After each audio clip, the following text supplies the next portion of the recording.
Everyone, put your name, your standard in the chat box. Start, please. Do fast.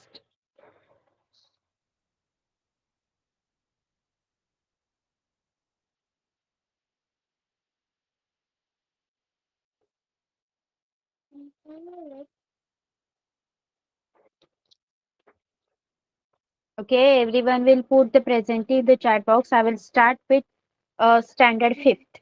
Mangoes round the year. We are going to start with your lesson number 4, mangoes round the year. So let's start. Here are some students discussing something. So let's see. Wow, Aman's Neetu is saying ki wow, Aman's lunchbox has the sweet purees. Aman is saying, hey, today Neetu has bought potato sabji. Preeti is saying कि I have got भिंडी. तो सब लोग lunch box में क्या है वो discuss कर रहे हैं. Then after some time, what is happening? Neetu. Neetu and Aman. Aman is saying कि oh Neetu, I think your potato sabji is spoiled. क्या बता रहा है अमन कि नीतू ऐसा लग रहा है कि अब तुम्हारी पोटैटो की सब्जी खराब हो चुकी है. It's spoiled. So Preeti is like के don't eat that, you may fall sick, here you can take some bhindi. तो प्रीति कह रही है कि वो मत खाइए. तुम लोग मुझसे भिंडी ले सकते हो. अगर वो स्पॉइल्ड वाली सब्जी खाई तो you may feel sick. Okay, so let's see. How did Aman know that the potato sabji had got spoiled? What do you think? How did Aman know कि potato sabji spoil हो चुकी है? बताइए. You can write your answer in the chat box. Otherwise, you can raise your hand to this for this.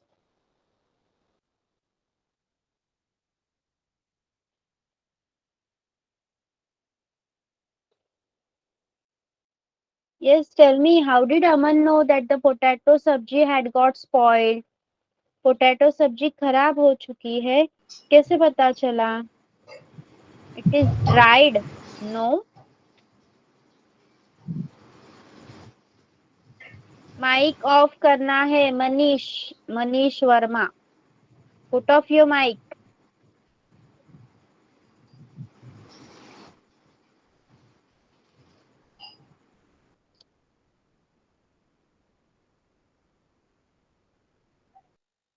Okay. So, शायद he must have felt a foul smell. Okay. शायद उसको कुछ foul smell आया होगा. इसलिए उसने कहा कि ये सब्जी खराब हो चुकी है. Right.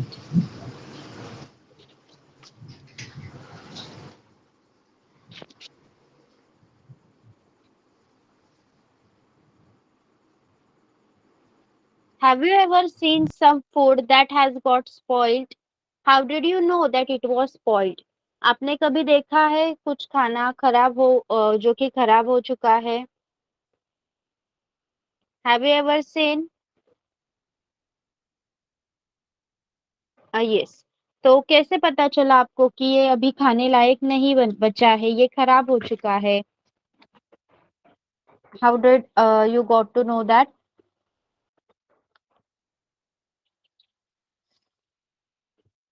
Yes.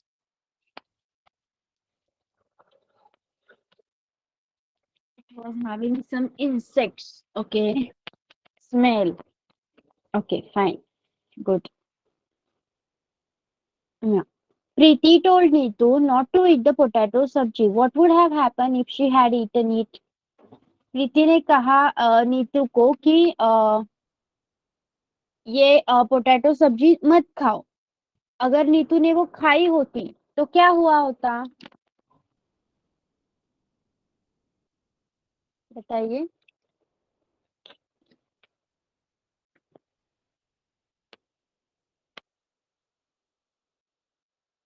First into stomach ache. Then she may fall sick, right? Yes. अगर आप खराब हुआ खाना खा रहे हो तो उससे आपको कौन कौन सी बीमारी हो सकती है? आपका पेट दुख सकता है, यस, फूड पॉइजनिंग हो सकता है, वोमिटिंग, डायरिया हो सकता है, right?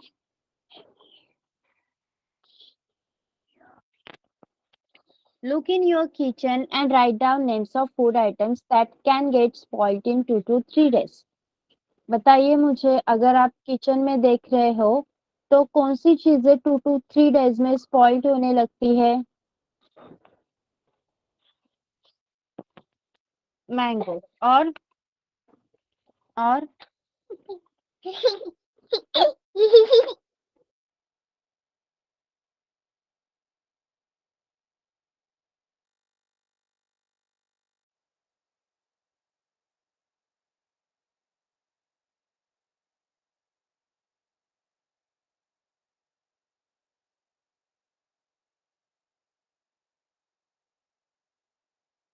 yes, so basically fruits, right?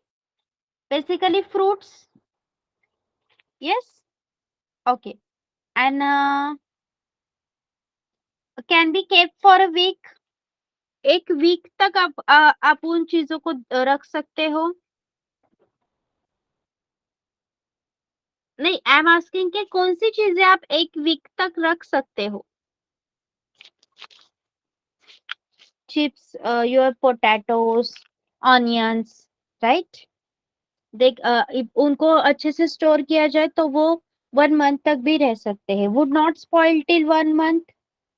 आपके राइस, देन व्हीट, जो भी आपके ग्रेन्स है, वो फ्लोर, यस, वो 1 मंथ तक भी स्पॉइल नहीं होंगे। Milk, milk can get spoil in 1 day only, अगर आप उसको बाहर रख रहे हो तो। Look at your friends list and discuss in the class. Will you list be the same in all seasons? What would you change? मुझे बताइए, ये सारी चीजें आपने मुझे बताई, ये सारी चीजें सारे सीजन में सेम रहेगी?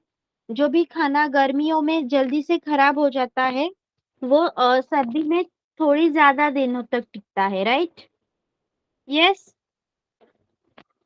इसलिए हम रेफ्रिजरेटर का यूज करते हैं सो दैट कोल्ड प्लेसेस में बैक्टीरिया कैन नॉट ग्रो, तो हमारा जो भी खाना है वो सेफ रह सकता है।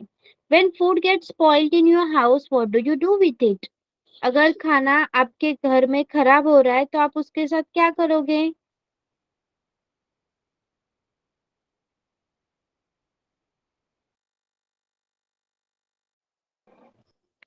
Okay, you will throw that. Okay. Now, BG return the bread. See, this happened with me yesterday only. Aman's BG went to the market to buy bread. The shop was very crowded. The shopkeeper picked up a packet of bread and gave it to BG. She looked at it and returned it immediately. Look at the picture of the bread packet here and guess why BG returned it. Okay, and how did she find that the bread had got spoiled? अमन की बीजी market गई और वहां पे बहुत ज्यादा crowd थी, तो दुकानदार ने जल्दी से उनको एक ब्रेड का पैकेट थमा दिया और बीजी ने वो वैसे ही रिटर्न कर दिया। क्यों रिटर्न कर दिया? क्योंकि वो स्पॉइल्ड था। कैसे पता चला बीजी को? पैकेट को देख के बताइए मुझे।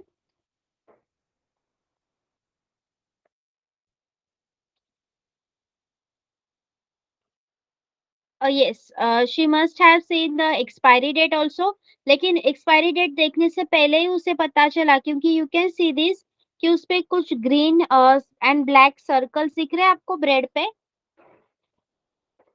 Yes, can you see that in this picture?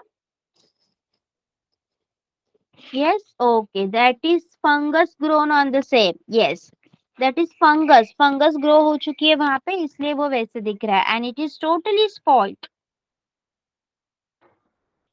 Now, look carefully at 2-3 packets of food items.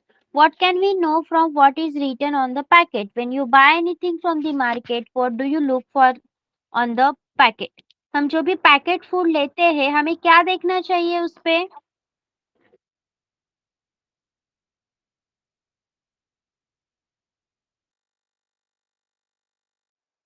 Expiry date, date of manufacture, कुछ-कुछ चीज़ों पे एक्सपायरी डेट नहीं दी होती, वहाँ पे मैन्युफैक्चरिंग डेट दी होती है, तो अकॉर्डिंगली उन्होंने पीरियड मेंशन किया होता है कि use this before 6 months, use this before dash dash days, ऐसा पीरियड मेंशन किया होता है, तो अगर हमें ऐसा लिखा हुआ है, तो हमें जल्दी से उसकी मैन्युफैक्चरिंग डेट देखनी चाहिए, okay?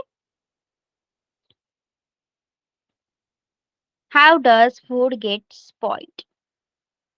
The whole class can do this experiment together. Take a piece of bread or roti, sprinkle a few drops of water on it, and put it in the box. Close the box, see the bread or roti every day until you find some changes on it. Make this table on chart paper and put it up in the classroom. Fill up the chart every day after discussing the changes seen. आपको क्या करना है? Bread या रोटी लेना है, थोड़ा सा moist करना है, उसको स्प्रिंकल करना है few drops of water and then आपको उसको एक बॉक्स में बंद करके रख देना है एंड रोज उसको ऑब्जर्व करके लिखना है, जैसे कि बाय टच वो सॉगी होता जाएगा, स्मेल फाउल स्मेल आता जाएगा, लुकिंग थ्रू हैंड लेंस से आप देखोगे तो उसपे कुछ फंगस ग्रोन हुए दिखेंगे, कुछ क्रिएचर्स एंड बाय कलर उसका कलर भी चेंज हो जाएगा. Find out the reason for this changes. From where did the fungus come to the bread? हमने देखा कि चेंज तो हुआ है और उसमें फंगस आ गई है, लेकिन ये फंगस ब्रेड पे कैसे आई?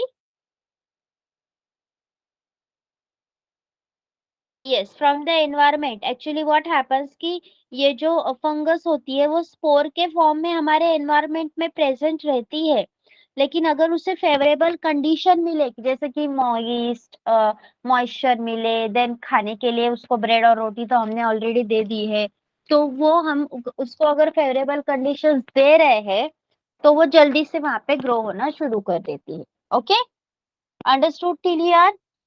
Now is there anyone from standard 6? Please let me know. 6 standard से कोई है अभी?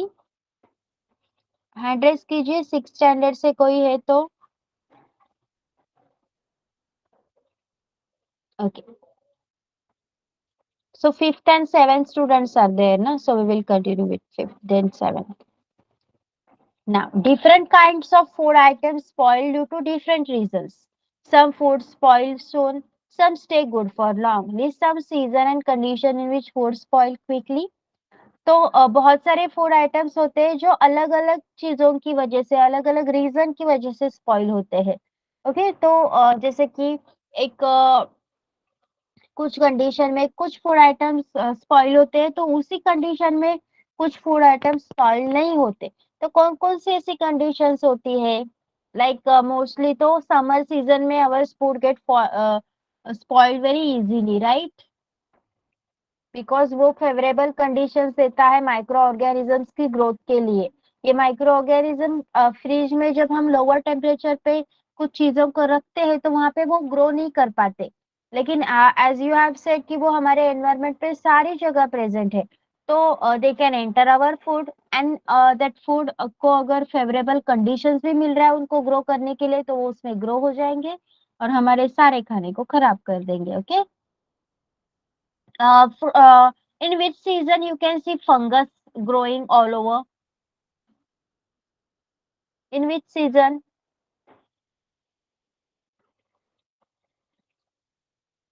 कौन से सीजन में आपको फंगस देखने मिलती है? Not winter. It's we can see easily in this rainy season, monsoon season. Okay, क्योंकि उसे उसको मॉइस्ट कंडीशन चाहिए होती है. हमारा जो भी कपड़े भी नहीं सूखते हैं हमारे बारिश में, राइट? तो इस फंगस को वैसी जो चीजें ठीक से ड्राई नहीं होती वहां पे ग्रो करना बहुत अच्छा लगता है, इसलिए वो मॉइस्ट कंडीशन में सब जगह ग्रो होने लगती है. ओके, ना given below are some food items and some simple methods by which this could be kept fresh for 1 to 2 days. Match the correct pairs. यहाँ पे कुछ दिए गए हैं food items left hand side पे और राइट हैंड साइड पे आपको मेथड्स दिए गए हैं जिससे कि वो आप उनको ठीक से रख सकते हो, 1 to 2 डेज के लिए फ्रेश रख सकते हो. तो read and match them. Milk, milk का क्या करना चाहिए हमें?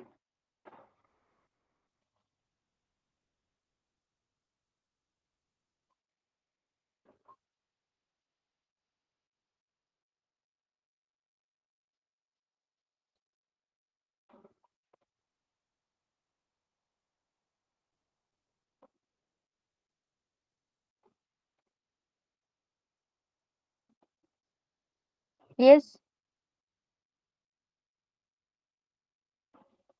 मिल्क, मिल्क के साथ क्या करना होगा? नहीं, वहां पे जो ऑप्शंस दिए हैं उसी में से चुनना है आपको। राइट हैंड साइड पे ऑप्शंस दिए गए हैं, C. Simple methods, we are asking simple method, जहाँ पे कोई भी इलेक्ट्रिकल गैजेट यूज नहीं होना चाहिए। Simple method. सबके पास फ्रिज एंड ऑल चीजें नहीं होती है। So what should they use then? See, right hand side पे आपको ऑप्शंस दिए गए, बताइए जल्दी।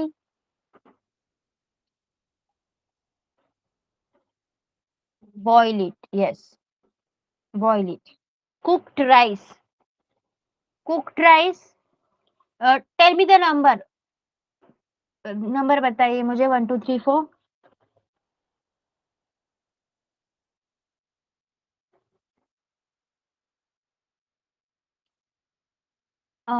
यस श्रेयांशी, मैंने पूछा है कि राइट हैंड साइड पे आपको मेथड्स दिए गए हैं जो कि लेफ्ट हैंड साइड के फूड को प्रोटेक्ट करने के लिए है, 1 to 2 डेज तक उसको रखने के, फ्रेश रखने के लिए यूज कर सकते हैं, जो भी हम सिंपल मेथड। तो आपको ये मैच करने हैं, बताइए। मिल्क का तो हम बॉईल इट, बॉईल करके रख सकते हैं उसको। कुक्ड राइस का क्या करेंगे हम? आप 1 2 3 4 ऑप्शन नंबर बता सकते हैं मुझे, बताइए।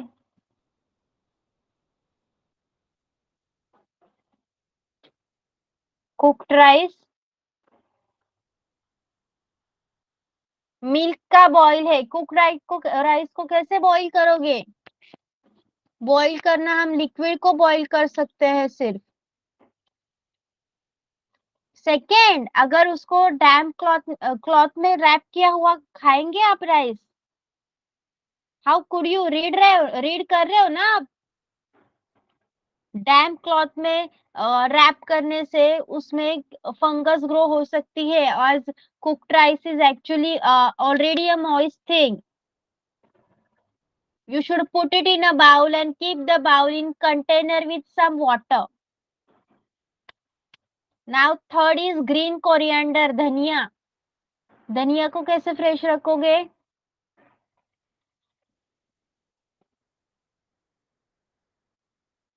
Yes, yes. Second, that is wrap it in a damp cloth. And onion, garlic, keep it in a dry, open place. Okay. Now, summer treat, Mimidi Tandra. What is it? See, let's see. Chitti Babu and Chinna Babu live in Atreyapuram town in Andhra Pradesh. Okay, so it must be a dish from that. Brothers spend the summer holidays playing in the mango garden. वो दोनों mango garden में अपना पूरा summer holidays बिताते थे. When the trees are full of fruits, they also like to eat unripe mangoes with salt and chili powder. जब सारे पेड़ों पे आम आ जाते तो वो रॉ मैंगोस को, कच्ची कैरी को सॉल्ट एंड चिली पाउडर के साथ खाते. At home, their mother cook unripe mangoes in different ways. She also make many kind of mango pickle. The pickles last through the year until the next mango season.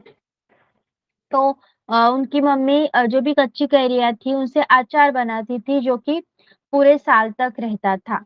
अ, आपके घर पे भी बनाया जाता है अचार? यस, क्यों अचार बनाते हैं हम? सो दैट जो भी मैंगोज है वो अच्छी कंडीशन में हमें पूरे साल तक खाने के लिए मिले। यस, इसलिए we pickled things. One evening while having food, Chinna Babu asked, Amma, we have so many mangoes. Make some Mamedi Tandra, Aam Papad from them. सो वो कह रहा है कि हमारे पास बहुत सारे मैंगोज है तो हम आम पापड़ बनाते हैं उससे। Their father said making Mamidi Tandra needs 4 weeks of hard work. If you both promise to help us every day for the next 4 weeks, we can together make the Mamidi Tandra. तो वो उनके पापा ने क्या कहा कि उसके लिए तो बहुत ज्यादा काम करना पड़ता है, पूरे 4 वीक लग जाते हैं। अगर तुम दोनों हमारी हेल्प करने का प्रॉमिस करते हो सो हम लोग मिलके बना सकते हैं। Both the brothers quickly agreed to help. The next day, both the children went to the market with their father. They bought a mat woven from the leaves of palm tree, poles of casuarina tree, and string made of coconut husk, some jaggery and sugar. तो उन्होंने ये सारा सामान लाया आम पापड़ बनाने के लिए। सी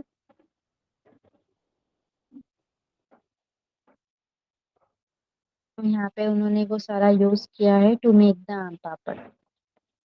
Amma found a sunny place in the backyard. Both the brothers make a high platform by using poles they spread out and tied the mat on the platform. The next day, Appa chose the most ripe mangoes. They took out the mango pulp into a large pot. Then they strained the pulp through a fine muslin cloth to remove the fibers from the pulp. Then Chitti Babu crushed the gur, that is jaggery, till there were no lumps, and they added the jaggery and sugar in equal amount to the pulp. उन्होंने क्या किया दूसरे दिन, जो ripe mango थे उनका pulp निकाला, उसे स्ट्रेन किया, उसमें शुगर एंड जैगरी ऐड की। Chinna Babu mixed the jaggery and sugar well with the big spoon. Amma then spread this pulp into a thin layer over a mat. The thin layer was left to dry in the sun. In the evening, they covered the mat with clean sari to avoid any dust. तो उन्होंने वो thin layer उस pulp की लगा दी उस mat पे, और कुछ भी डस्ट ना लगे उस पे, तो थिन साड़ी से उसको कवर भी कर दिया। The next day again took out some mango pulp, that added jaggery sugar pulp into the pulp. Then they spread the pulp over previous day's layer. This work was given to both the brothers. Both of them together spread many layers over it. For the next 4 weeks, they hoped that it would not rain. It would not rain. तो उन्होंने रोज 4 week तक वो process continue की। 4 weeks, for 4 weeks they added layer after layer until the jelly grew 4 centimeter thick and looked like a golden cake. उनकी जो jelly थी वो अब 4 सेंटीमीटर तक थिक हो गई थी और एक गोल्डन केक की तरह दिख रही थी। After some days, Amma said, the Mamidi Tandra is ready. We can take it out and cut it into pieces tomorrow. तो अम्मा ने क्या कहा कि अभी ये तैयार हो चुका है, हम उसको कल कट कर सकते हैं। The next day, the mat was brought down from the platform. Mamidi Tandra was cut into smaller pieces. The brothers tasted it. It was tasty. Chinnababu said, wow, how tasty. After all, we have also helped in making it. Now, tell me, why was sugar and jaggery mixed into mango pulp and dried in the sun? Mango pulp में sugar and jaggery को क्यों mix किया और उसको सन में dry क्यों किया, बताइए। अगर मैंगो पल्प को वैसे ही यूज करेंगे तो क्या वो हम स्टोर कर सकते हैं, उसको स्टोर कर सकते हैं ऐसे ही। आपने दुकानों में आम पापड़ देखे होंगे, तो आम पापड़ को वो किसी स्पेसिफिक जगह पे स्टोर नहीं करते, क्योंकि उनकी प्रोसेस मेकिंग में ही उसमें प्रिजर्वेटिव्स ऐड किए गए हैं, जैसे कि शुगर और जैगरी प्रिजर्वेटिव की तरह काम करते हैं। ओके, और वो सन ड्राइड है तो ऑलरेडी उसमें जो भी माइक्रो ऑर्गेनिज्म या फिर कुछ भी था वो मर चुका है, एंड दैट्स व्हाई वो they can store up to a longer period of time.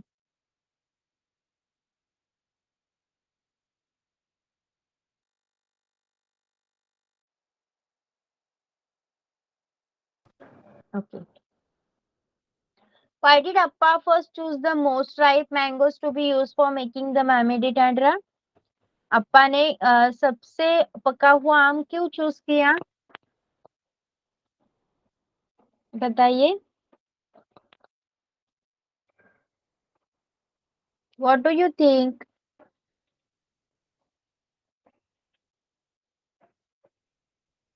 Tell me.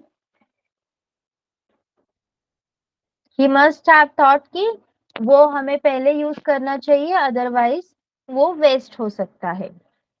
How did the brothers make the memory Tendra write down step by step what they did for this and what things are made in your house for ripe and unripe mangoes?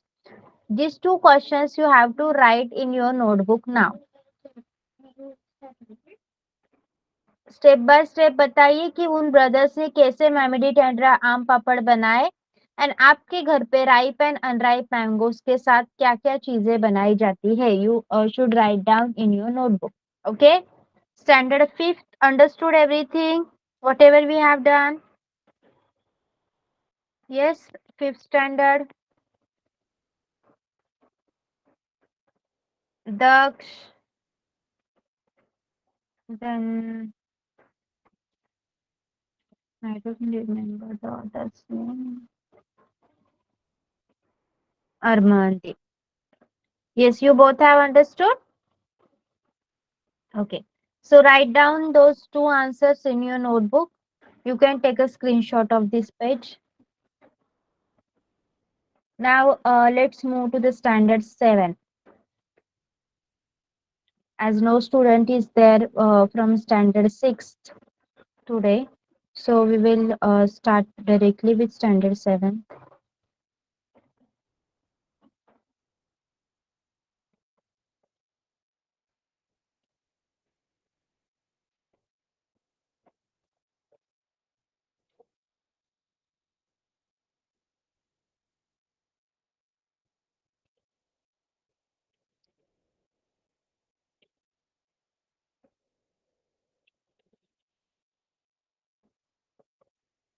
Okay, we have done with nutrition in animal, right?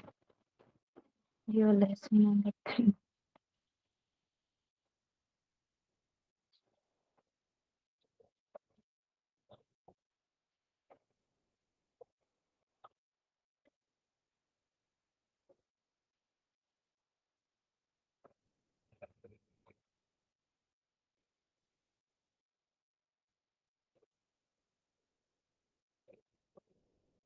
Okay, but last time someone said ki you don't have this one for exam. So shall we do the same or shall we start with the fourth one? Armandeep, any problem? Yes, ma'am. Ma'am, I am on the laptop. I can't take the screenshot of your you saying that. Okay, so do one thing, write down the question. Okay, ma'am. Yes, the question number 1 was ke, write down the step which both the brothers follow to make aam papad. This is your Ma'am, question 1 minute. number 1. Ma'am, you can show the page of question. Okay, that will take time. Wait.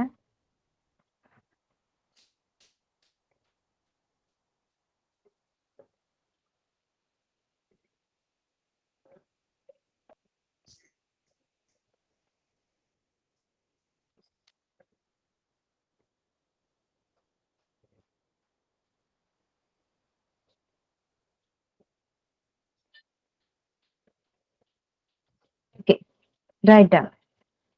Last two you have to write down. Third and fourth.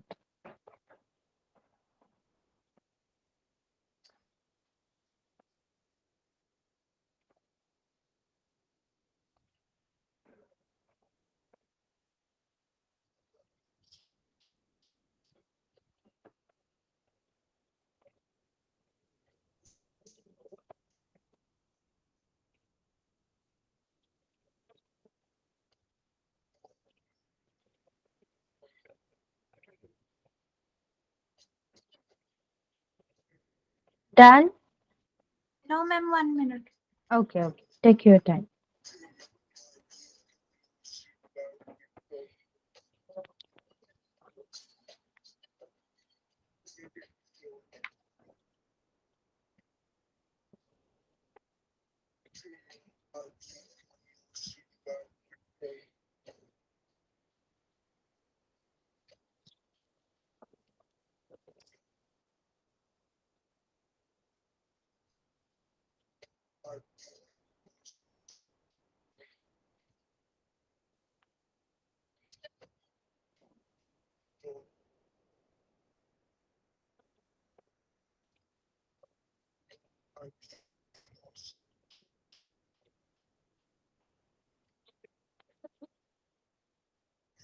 Make it fast.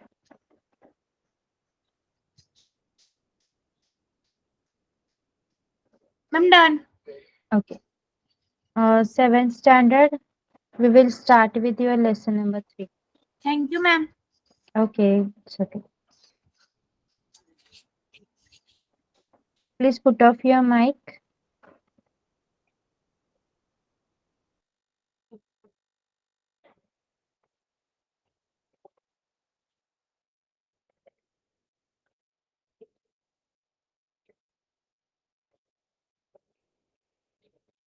Okay, fiber to fabric. In class 6, you have learned about some fibers obtained from plants. You also learned that wool and silk fibers are obtained from animals. Wool is obtained from fleece, that is hair of sheep or yak. Okay. Uh, Introduction. Let's take it from you. As you have learned all this, so can you tell me some fibers and their sources? Yes.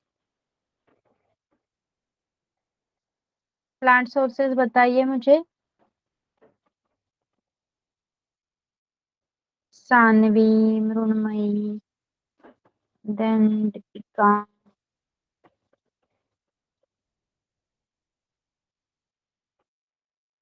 Jute, silk, yes, cotton. These are plant sources. And animal sources? Can you name the animal sources?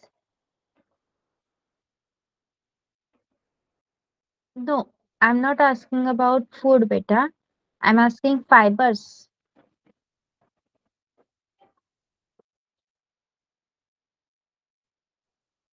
Yes, wool we get from sheep, right?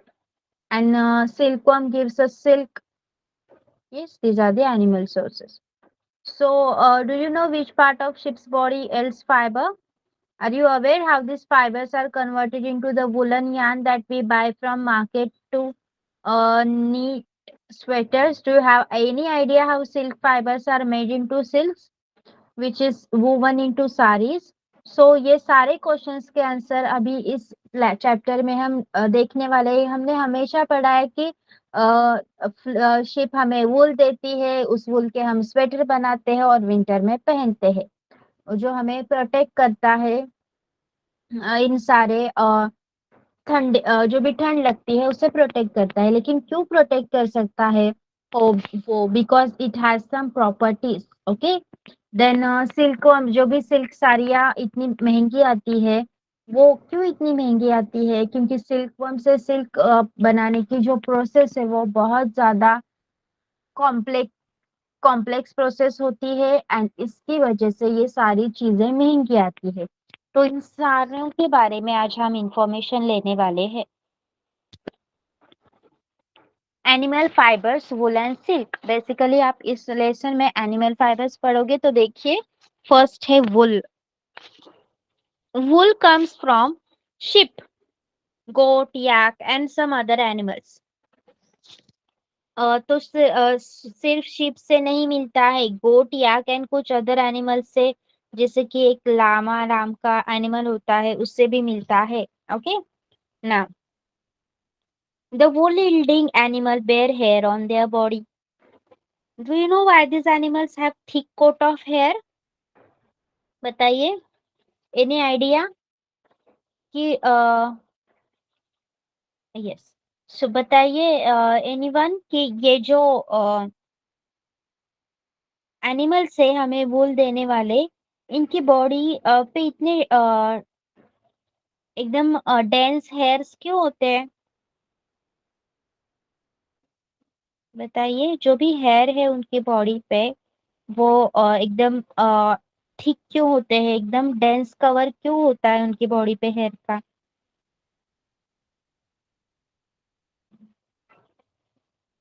हम sweater क्यों पहनते हैं? So that we can protect ourselves from the cold, right? Like that only. ये जो animals है उनको ठंडी से प्रोटेक्ट करने के लिए इनके जो भी हेयर कोट होते हैं वो बहुत ज्यादा डेंस होते हैं, बहुत ज्यादा थिक होते हैं. Hair trap a lot of air. Air is a poor conductor of heat, as you would learn in chapter 4. So hair keeps this animal warm. Cool. The wool is derived from these hairy fibers. तो क्यों इतने thick hairs होते हैं इनकी body पे? क्योंकि hair सबसे ज्यादा एयर को ट्रैप कर सकते हैं. और हमें पता ही है कि एयर एक इलेक्ट्रिसिटी नॉट इलेक्ट्रिसिटी हीट का बैड कंडक्टर है. उससे हीट पास नहीं हो सकती, अंदर नहीं जा सकती बॉडी के. सॉरी, ये जो एयर है ये पुअर कंडक्टर ऑफ हीट है. एंड इसलिए ये हेयर क्या करते हैं एनिमल्स को हीट को ऑलरेडी अंदर ही ट्रैप करके रखते हैं, बाहर नहीं जा सकती बॉडी के. तो इन एनिमल्स को ठंडी में खुद को प्रोटेक्ट करने के लिए ये सारे वुल, ये जो हेयर्स है वो बहुत यूजफुल होते हैं. हाँ, feel the hair on your body. Sorry. Feel the hair on your body and arms and those on your head. Do you find any difference? Which seem coarse and which one is soft? बताइए मुझे. आपकी body पे जो hair है उसको feel कीजिए and आपके सिर पे जो हेयर है उसको फील कीजिए. कौन से सॉफ्ट होते हैं और कौन से कोर्स होते हैं? हाथ लगा के देखिए.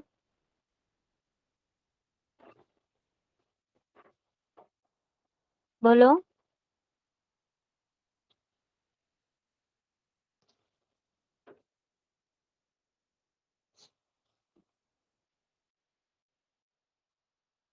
No one. Like us, the hairy skin of the sheep has two type of fiber that form its fleece, the coarse beard hair and the fine soft under hair close to the skin. तो हमारे जैसे दो types of hair है, एक course और एक smooth soft. वैसे ही जो शिप की हेयरी स्किन है उसपे भी टू टाइप्स के फाइबर रहते हैं. एक तो कोर्स बियर्ड हेयर और दूसरे है फाइन सॉफ्ट अंडर हेयर, जो एकदम स्किन के पास रहते हैं वो ज्यादा सॉफ्ट होते हैं. The fine hair provide the fibre for making wool. और ये जो हेयर्स है वो ही वुल बनाने के लिए फाइबर प्रोवाइड करते हैं. Some breeds of sheep possess only fine under hair. Their parents are specially chosen to give birth to sheep which have only soft under hair. तो यहाँ पे जेनेटिकली उनको क्रॉस किया जाता है. ये सारा आप आगे जाके सीखोगे. तो यहाँ पे क्या किया जाता है, जो भी ब्रीडर्स होते हैं, इनको रखने वाले जो भी लोग होते हैं वो खुद की इनकम बढ़ाने के लिए ऐसे शिप को, दो ऐसे शिप को क्रॉस आउट करते हैं, उनका फर्टिलाइजेशन करते हैं, जो कि जिनको दोनों को ही सॉफ्ट अंडर हेयर हो. तो उनका जो भी बच्चा पैदा होगा वो सिर्फ सॉफ्ट अंडर हेयर के साथ ही पैदा होगा, उसके वो कोर्स हेयर आएंगे ही नहीं. तो वो उन जो भी लोग हैं जो ये ब्रीडिंग करते हैं उनके लिए बहुत इकोनॉमिक रहेगा, इकोनॉमिकली बहुत बेटर रहेगा. तो वो इस तरह से सॉफ्ट अंडर हेयर वाले शिप्स को बर्थ देते हैं. This process of selecting parents for obtaining special character in their offspring such as soft under hair in sheep is term selective breeding. तो जो भी मैंने आपको प्रोसेस बताई उसको सिलेक्टिव ब्रीडिंग कहा जाता है. ये शिप का पिक्चर है जो थिक ग्रोथ ऑफ हेयर दिखा रहा है. Okay, got till here? Standard 7th यहाँ तक समझा है सबको? यस एवरीवन, समझा है सबको यहाँ तक?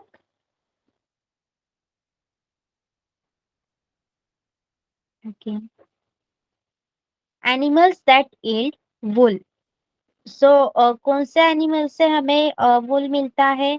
Several breeds of sheep are found in different parts of our country. Table 3.1 में दिया गया है हमें। Where is it? यस, यहाँ पे। जैसे लोही एक गुड क्वालिटी वूल मिलता है, उससे वो राजस्थान और पंजाब में पाई जाती है। रामपुर बुशेर ब्राउन फ्लीस मिलता है जो उत्तर प्रदेश और हिमाचल प्रदेश में पाई जाती है। नाली से हमें कारपेट वूल मिलता है जो राजस्थान, हरियाणा एंड पंजाब में पाई जाती है। बखरवाल, इससे वुलन शॉल जो बनती है वो वाला वूल मिलता है जो जम्मू एंड कश्मीर में पाई जाती है, इसलिए जम्मू और कश्मीर जाके लोग शॉल खरीदते हैं। मारवाड़ी नाम की जो भी ब्रीड है शिप की, वो उसे कोर्स वूल मिलता है और वो गुजरात में पाई जाती है। पाटनवाड़ी होसियरी जो भी कपड़ा होता है उसके लिए वूल मिलता है जो वो भी गुजरात में पाई जाती है। Okay. However, the fleece of sheep is not the only source of wool. The wool commonly available in the market is sheep wool. Yak wool is common in Tibet and Ladakh. See, लेकिन सिर्फ sheep से ही वूल मिलता है ऐसा नहीं। बहुत सारे other animal से भी मिलता है, लेकिन यूजुअली जो भी मार्केट में अवेलेबल रहता है वूल, वो शिप से ही मिला हुआ होता है। लेकिन लद्दाख एंड तिब्बत जैसे रीजन में याक से वूल पाया जाता है। Mohair is obtained from Angora goats found in hilly region such as Jammu and Kashmir. Wool is also obtained from goat hair. Goat hair से भी वूल मिलता है। The under fur of Kashmiri goat is soft. जो भी कश्मीरी गोट होती है, देखिए यहाँ पे, और उनका जो अंडर हेयर ग्रोथ होता है वो बहुत सॉफ्ट होता है। It is woven into shawl called pashmina shawl. तो कश्मीर की फेमस जो पाशमीना शॉल है वो उन्हीं उन्हीं के वूल से बनाई जाती है। द फर और hair on the body of camels is also used as wool. llama and alpaca found in South America also yield wool. तो कैमल के बॉडी के ऊपर जो भी हेयर रहते हैं वो भी वूल की तरह यूज किए जाते हैं। लामा एंड अल्पाका यहाँ पे है, देखिए, ये साउथ अमेरिका में मिलते हैं। यहाँ पे भी उनका वूल के यील्डिंग में यूज किया जाता है। तो ये फाइबर को वूल बनाने की जो भी प्रोसेस है वो हम नेक्स्ट लेक्चर में सीखेंगे। ओके, समझा यहाँ तक सबको? Everyone, have you understood everything till here? Standard 5th, standard 7th? Yes? Okay. Okay. So we are going to stop over here for today. Next on Wednesday, you will have your maths class. Okay? So bye bye everyone. You all can leave now.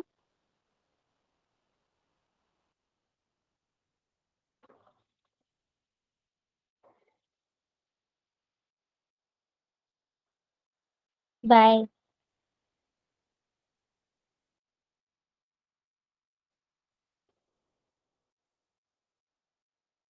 Yes, everyone, you can leave the class.